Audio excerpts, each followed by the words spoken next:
ఏదైతే తెలియదు కానీ మా నర్సాపురం ఇక్కడ చర్చిని ఆక్రమించడం నేను గర్వంగా చెప్తున్నాను. ఎందుకంటే రాష్ట్రపతి గారి మనవరాలని చేసుకోవడం నేను కూడా చాలా గర్వంగా చెప్పాను.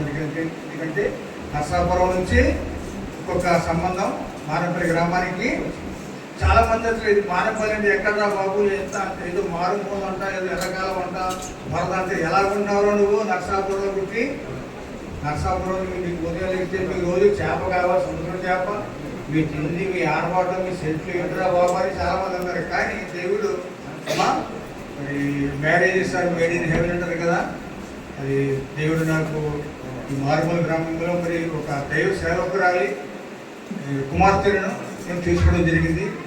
మీకు తెలుసు ఉప్పుడు మోషే గారు కదమ్మా, ఉప్పుడు మోషే గారు ఆశ్చర్యపడేనా, బాబు నువ్వు యేసుదాస్ గారి కుమార్తె చేసుకుంటున్నావా, ఆ హాస్టల్ ఎదురుకుండా ఇల్లే మా ఇల్లే చెప్పాను, చాలా గొప్పగా చెప్పాను.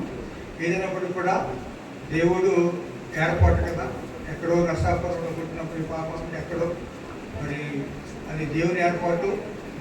మన వైవాహిక జీవితం భారతదేశంలో కంటే మన క్రైస్తవత్వంలో వివాహానికి మంచి కట్టుబాట్లు ఉన్నాయి, సాంప్రదాయం ఉంది. ఎందుకంటే వివాహం అనేది వాక్యము ద్వారా జత చేయబడినటువంటి వివాహ వ్యవస్థగా మనం భావిస్తున్నాం. ఏదైనప్పటికీ కూడా చాలా సంతోషం.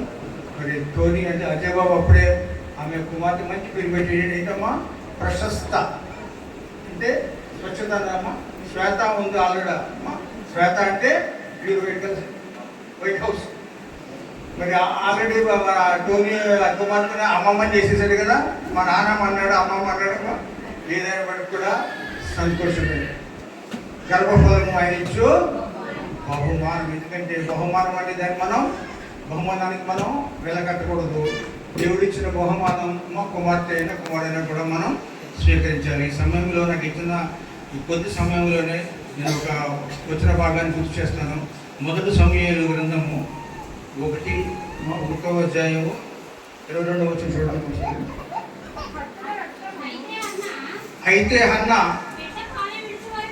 బిడ్డ పాలు ఇడిచి వరకు నేను రాను, వాడు యెహోవా సన్నిధిని అగ్గుపడి తిరిగి రాక అక్కడనే ఉండినట్లు నేను వాడిని తీసుకుని వస్తునని తన పెళ్లితో చెప్పి వెళ్ళపెట్టడం. విశ్వాసం, స్త్రీలలో గొప్ప విశ్వాసాన్ని చూపించే ఒక స్త్రీ అంటే ఎందుకంటే దేవుని పట్ల భయభక్తులు. దేవునికి ఆమె ఇచ్చిన మాట ఆమె తిరిగి తీసుకోలేదు. మనమైతే ఏం చేస్తామంటే రేవు దాటే వరకు ఓడ మల్లన్న రేవు దాటేగా ఏదో అంటాం కదా, అలాగా లేక తనకు కలిగిన సంతానాన్ని ఆమె ఏమని చెప్పి దేవుని వాగ్దానం వచ్చింది, ఒకవేళ నాకు సంతానం కలిగితే అది కూడా వాడు ఇంటి సన్నిధి నేను సమర్పిస్తానని చెప్పి ఒక కమిట్మెంట్ చేసుకుంది.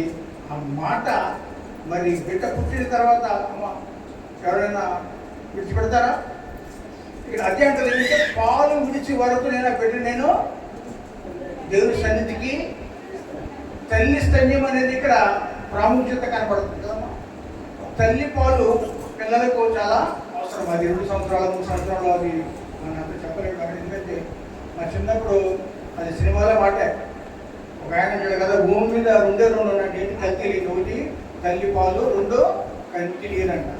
ఏంటంటే భూమి మీద కల్తీ లేని ఏంటి తల్లి స్తన్యం పాలు, అలాగే కన్నీరట. ఇక మన శరీరంలో నోటి నుంచి వచ్చే మాట అంతా కూడా కల్మషమే. ఇప్పుడు మాట అంటాం, రేపు మాట గంటగా మార్చేస్తాం. ఇక్కడ ఏమంటుందంటే ఒక తల్లిగా తన బిడ్డలో పాలు ఇచ్చి పెంచే బాధ్యత మీకు ఉంది కదా. తిరిగి బిడ్డని దేవుని సన్నిధికి అప్పగించాలి. అయితే తల్లిగా తన పాత్రను తన విధిని ఏం చేస్తున్నావుడా నిర్వర్తిస్తుంది. ఏంటి ఆ బిడ్డకి, ఆ బిడ్డ పోషణకు, ఆ బిడ్డ ఎదుగుదలకి తల్లి పాలు ఎంత అవసరమో అక్కడ హన్నాకి తెలుసుకోవడం ఏముంటుంది, నా బిడ్డను ఆ పాలు విడుచు ఆ సమయము లేదా ఆ టైం వచ్చే వరకు నేను బిడ్డను నా వద్దనే ఉంచి తిరిగి నేను దేవుని సన్నిధిలో బిడ్డను ప్రతిష్ఠిస్తాను. లేదా దేవుని సన్నిధిలో విడిచిపెట్టిన తర్వాత వాడు మరలా తిరిగి రాకుండా ఉండాలని చూడండి. అది పురుషుడు మన అబ్రహామును చూస్తాం. లేక లేక లేక లేక వృద్ధాప్యంలో కలిగిన బిడ్డని ఆయన దేవుడికి చెప్పిన ఆ బలికి ఆయన వెలికాడడం చాలా ఆశ్చర్యం, చాలా వింత, చాలా. ఎందుకంటే తనను బిడ్డని ఇక్కడ హన్న ఒక దేవుని సన్నిధిలో ఆమె బిడ్డను ఏం చేస్తుంది, ప్రతిష్ఠిస్తుంది. అంటే ఆ బిడ్డ ఆ చిన్న వయసు నుంచి వృద్ధాప్యం వరకు దేవుని సేవ చేయాలి. ఇక్కడ అబ్రహాము కుమారుడు ఏమంటున్నాడు, ఆయన బలి అంటున్నాడు. అబ్రహాము బలి తీసాడా?